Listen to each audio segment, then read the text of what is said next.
नमस्कार, news for nation देख रहे हैं आप। मैं हूं आपके साथ रश्मि। बिहार में विधान परिषद के चुनाव को लेकर राजनीति गरमाई हुई है। खासकर अगर हम आरजेडी की बात करें तो इस बार आरजेडी अपने दम पर चुनाव लड़ रही है और साथ ही साथ जीत के दावे भी कर रही है। ऐसे में अगर हम जाति के आधार पर इस प्रत्याशियों के लिस्ट को जो आरजेडी ने जारी किया, अगर इसे हम समझने की कोशिश करें और देखें तो सबसे ज्यादा सीटें यादव जाति को दी गई है। यानी कि आरजेडी ने इस बार यादव जाति से 9 प्रत्याशियों को एमएलसी चुनाव में उतारा है। तो वहीं दूसरे नंबर पर भूमिहार को रखा गया है, जिसमें 5 सीटें भूमिहार को दी गई है। लेकिन अगर हम अलग अलग जातियों की बात करें तो इस बार आरजेडी मुसलमान पर भी मेहरबान नजर आ रही है और यही वजह है कि आज जिस प्रत्याशी के नाम की घोषणा की गई वो पूर्णिया से एक मुस्लिम कैंडिडेट है। तो कुल मिलाकर अब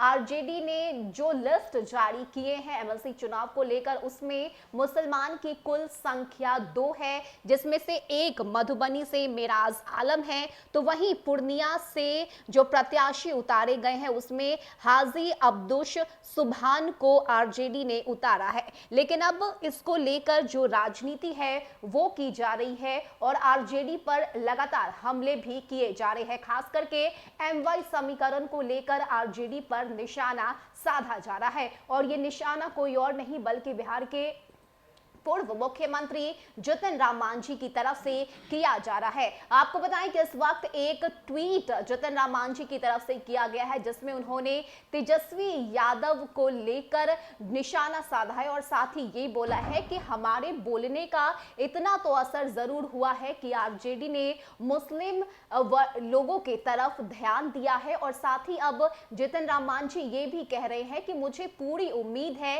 कि आगे आरजेडी महिलाओं पर और पिछड़े वर्ग के लोगों पर भी ध्यान देगी और साथ ही साथ जाति के आधार पर जो सीट है वो आरजेडी उन लोगों को देगी। आपको बताएं कि इस ट्वीट में जितन राम मांझी ने लिखा है कि धन्यवाद तेजस्वी यादव जी, मेरे बयान के बाद कम से कम एक और मुसलमान को तो एमएलसी का टिकट दे दिया। वैसे आबादी के हिसाब से मुसलमानों को 5 सीट देनी चाहिए थी, अब लगे हाथ दलितों और महिलाओं को भी आबादी के हिसाब से टिकट दे दीजिए। जातीय जनगणना से जरूरी है जाति के हिसाब से हिस्सेदारी समझे। तो ये ट्वीट करते हुए जितन राम मांझी ने बिहार के नेता प्रतिपक्ष तेजस्वी यादव पर यह निशाना साधा है, जिसमें उन्होंने बताया है कि हमारे बोलने का इतना असर हुआ है कि आज एक और सीट आरजेडी ने मुस्लिम कैंडिडेट को दिया है। और इसके साथ ही जितन राम मांझी अब ये भी कह रहे हैं कि अब वो समय आ गया है कि दलितों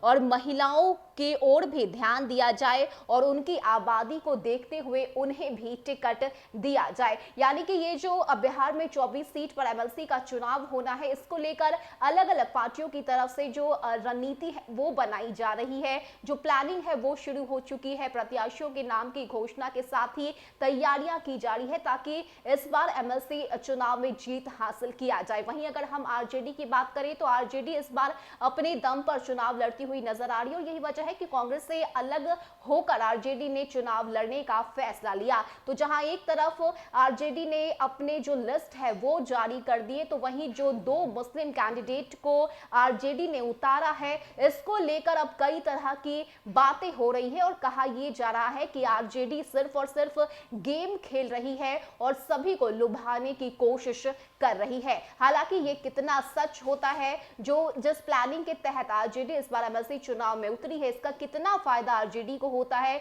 ये तो एमएलसी चुनाव के नतीजे के बाद साफ हो जाएगा। लेकिन इस वक्त जिस तरह से 2 मुस्लिम कैंडिडेट को आरजेडी ने टिकट दिया है, इसको लेकर जितन राम मांझी की तरफ से ये हमला बिहार के नेता प्रतिपक्ष तेजस्वी यादव पर किया गया है, जिसमें उन्होंने बताया है कि हमारी बातों के मद्देनजर ही आपकी तरफ से ये फैसला लिया गया और इसको लेकर आपको बहुत बहुत धन्यवाद। मुझे उम्मीद है कि आगे भी महिलाओं के हिसाब से, उनके आंकड़ों के हिसाब से और साथ ही साथ दलित वर्ग के लोगों के हिसाब से उन्हें भी टिकट देने का काम तेजस्वी यादव बिहार में जरूर करेंगे। फिलहाल के इतना ही। ज्यादा अपडेट के लिए आप बने रहिए न्यूज फॉर नेशन के साथ। नमस्कार।